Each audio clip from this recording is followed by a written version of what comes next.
Ya teman-teman semua, jadi video kali ini sebelum kita benar-benar beriklan ya teman-teman ya, mau kalian beriklan dimanapun, kalian harus pahami dulu ini sih sebenarnya. Sebelum beriklan, kalian tuh sebenarnya iklannya itu buat apa? Ini ujungnya itu nanti ke tujuan ya. Kalian tujuannya beriklan tuh buat apa? Is it for conversion? Is it for brand awareness or anything? Itu kan harus clear dulu. Nah ini makanya kalian harus konsultasikan juga dengan tim digital marketing, tim branding, tim yang lain-lain juga gitu. Tujuannya itu untuk apa gitu. Nah terus ke siapa nih market, ini berhubungan dengan market funnel ya. Jadi sebuah marketing itu ada yang namanya market funnel. Gua mungkin akan buat videonya nanti. Jadi di funnel ini iklannya itu pasti akan berbeda-beda teman-teman. Gua mungkin akan contohin langsung aja ya. Ini ya, market funnel. Nah, seperti ini contoh gampangnya aja. Jadi ketika kalian mau beriklan di tingkat awareness, beriklan di tingkat yang consideration dan conversion, itu pasti beda-beda. Oke, nggak bisa lu dihajar rata gitu tuh nggak bisa, karena budgetnya itu harus efisien. Sedangkan kalau misalnya kita bekerja di corporate atau bekerja di sebagai digital marketing atau performance marketer, ya kita harus efektif teman-teman. Jadi ketika kalian membuat konten atau mau beriklan sesuatu, yang kalian A/B testing itu ya memang beneran untuk awareness, atau beneran untuk consideration, atau beneran untuk conversion. Ini contoh gampangnya aja ya gitu.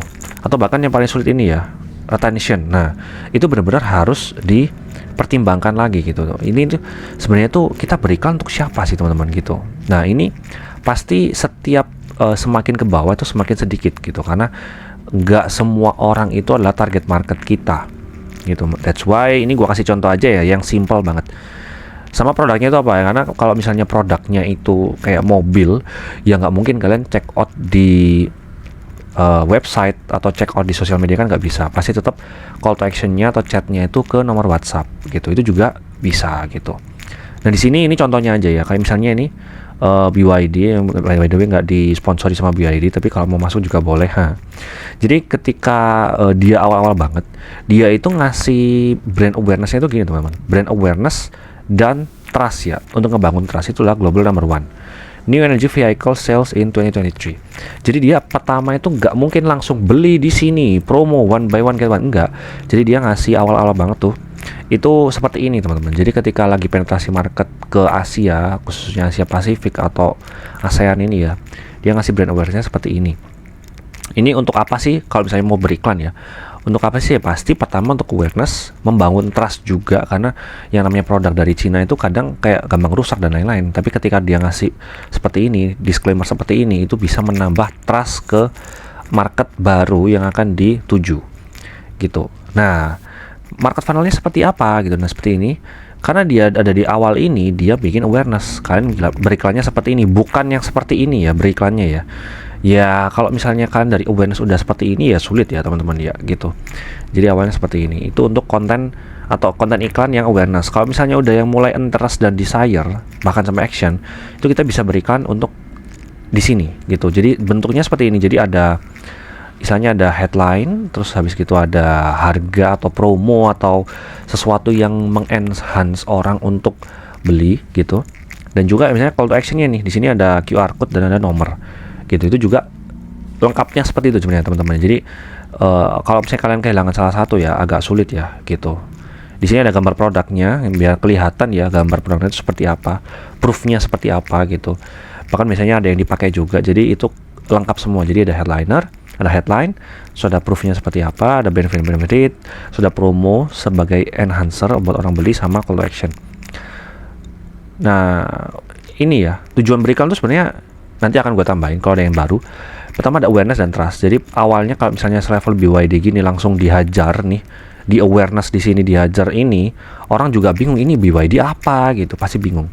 Pasti perkenalannya ini dulu nih, ngebangun trust dulu. Hah serius ini BYD global number one gitu? Nggak mungkin deh. Nah akhirnya kita riset sendiri lagi, oh ternyata bener ini sales nomor satu, pelayanan yang nomor satu atau seperti apa gitu.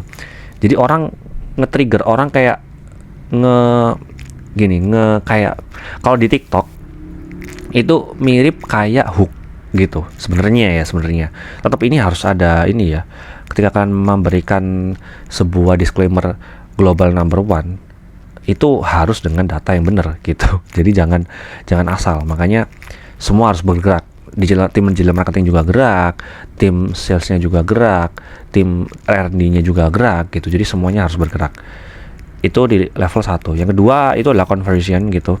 Jadi misalnya ya seperti ini, of course orang akan conversion, tapi conversionnya juga by WA atau chat gitu. Jadi bukan di WhatsApp atau bukan di website gitu, atau bahkan di kayak di platform marketplace gitu. Selevel mobil, masa di marketplace kan ya sebenarnya ada ya, kayak di TikTok itu kan ada ya. Cuman ya baiknya di ketemu orang gitu loh. Biasanya soalnya kalau orang mau beli mobil, baik again ya, kembali ke produknya lagi. Kalau misalnya orang beli mobil kan pasti tetap butuh kayak test drive juga dan lain-lain gitu.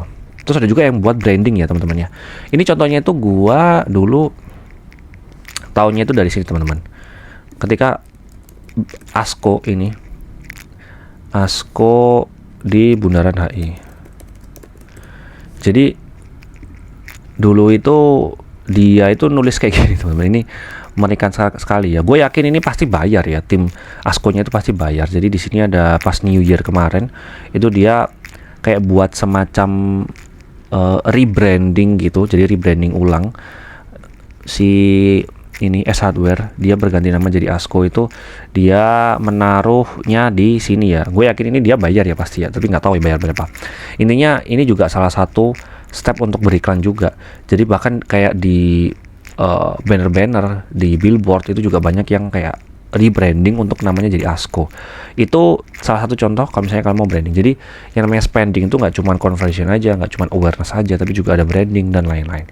Jadi gitu sih teman-teman tujuan untuk beriklan. Jadi jangan sampai kalian beriklan cuman ya asal doang. Misalnya kalian cuman nge-ads produk kalian terus nggak tahu mau buat apa gitu, itu sayang sekali. Oke? So itu aja buat video kali ini. See you in next video. Bye bye.